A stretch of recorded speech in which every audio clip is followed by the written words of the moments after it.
Jangankan harta kami, jangankan anak kami, jangankan suami kami, jangankan rumah kami, jangankan jabatan kami. Inna lillah, diri kami ini pun milik Allah, bukan punya kami. Kalau dia yang punya, apa salahnya dia ambil? Maka ketika harta diambil, salah satu yang membuat manusia kehilangan ketika dia merasa memiliki. Ini punya saya, ini milik saya. Kalau orang sudah terlampau memiliki, maka ketika hilang muncul kekecewaan. Maka jangan pernah merasa memiliki hak mutlak. Ini rumah punya siapa? Rumah punya saya, namanya nama saya. Tapi itu titipan Allah, kapan dia mau diambil. Kalau yang menitipkan mengambil, tempat penitipan barang, kita cuma tukang jaga.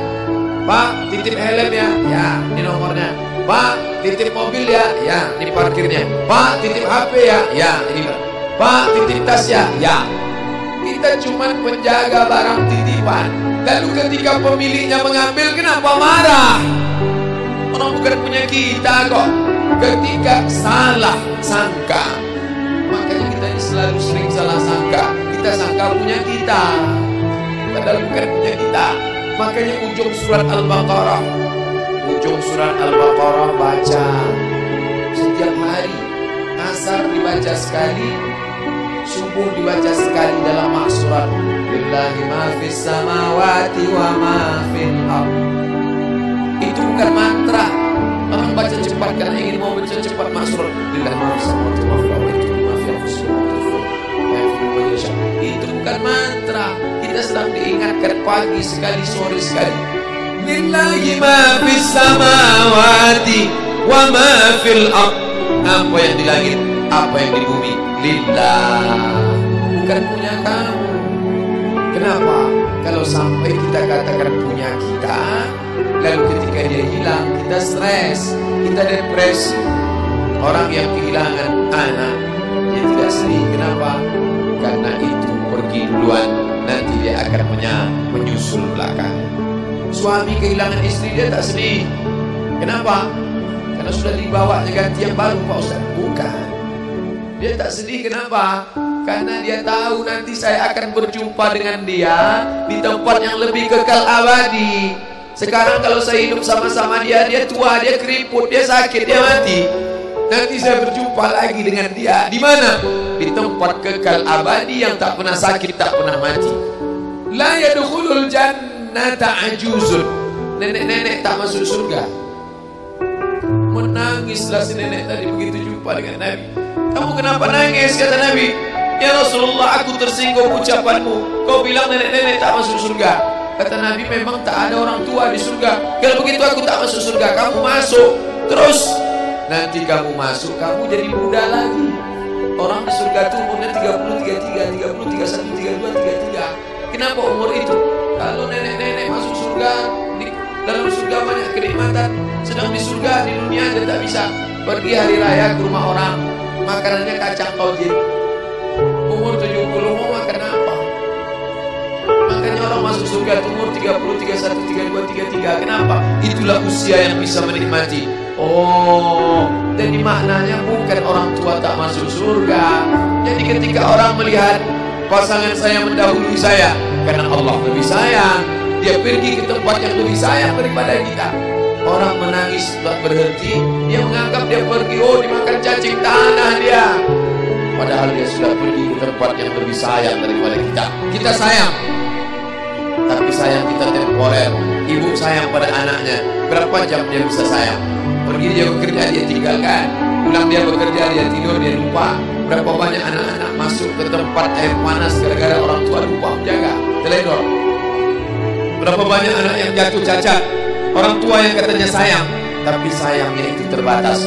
Dia sudah pergi ke tempat yang lebih sayang. Siapa dia? Bismillahirrahmanirrahim. Dengan nama Allah yang Maha Pengasih dan Maha Penyayang. Maka ketika ujian itu datang, ayat ini hilang. Saat ujian itu datang, ayat yang dikaji malam ini, hadis yang dikaji malam ini hilang, terbang, melayang, tak berkesan. Ada orang lain yang mengingatkan. Tadi pagi saya takziah. wajah sahabat saya ini ustaz, tapi tadi wajahnya lusuh. Turun, nampak dia sedang bersusah hati, maknya meninggal dunia.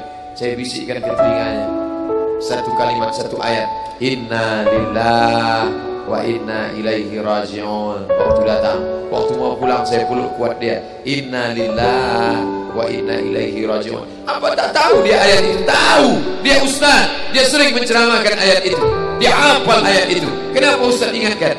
Hari itu ayat itu hilang dari kepalanya. Yang terbayang adalah wajah ibunya yang dulu membesarkan dia 9 bulan 10 hari menyusukannya, 2 tahun membesarkannya, 9 bulan 10 hari mengandungnya, 2 tahun dia susukan, mengalir darah si ibu dalam badannya. Saat melihat ibunya terbujur kaku, hilang ayat itu, hilang hadis itu.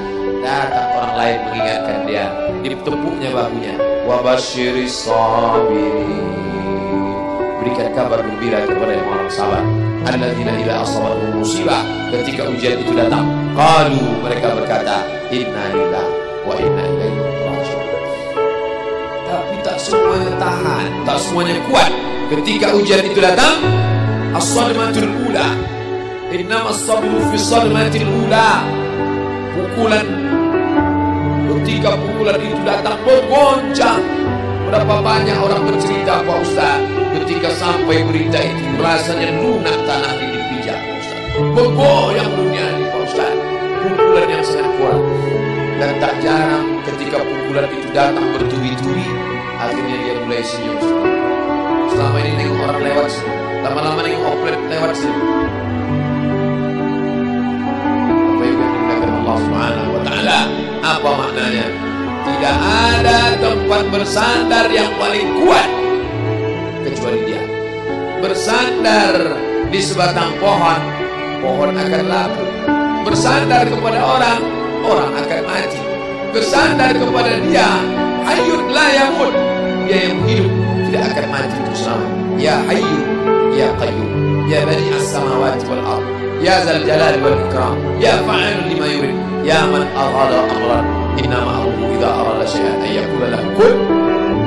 Maka berserahlah kepada dia. Makanya selesai sholat tadi kita diajak imam berserah kepada dia, la ilaha illallah wahdahu la syarika lah, lahul mulku wa lahul hamdu yuhyi wa yumiit. 4 inilah yang membuat orang kuat. Lahul mulku, kalau kekuasaanmu hilang, jangan kau sedih. Kenapa? Karena yang punya itu dia. Lahul mulku. Kalau kau dulu dipuji-puji orang, jangan kau sedih. Kenapa? Karena yang punya pujian dia. Lahul mulku wa lahul hamdu. Kalau keluargamu hilang, jangan kau sedih, karena punya dia. Yuhyi wa yumiit. Dia yang menghidupkan, dia yang memati.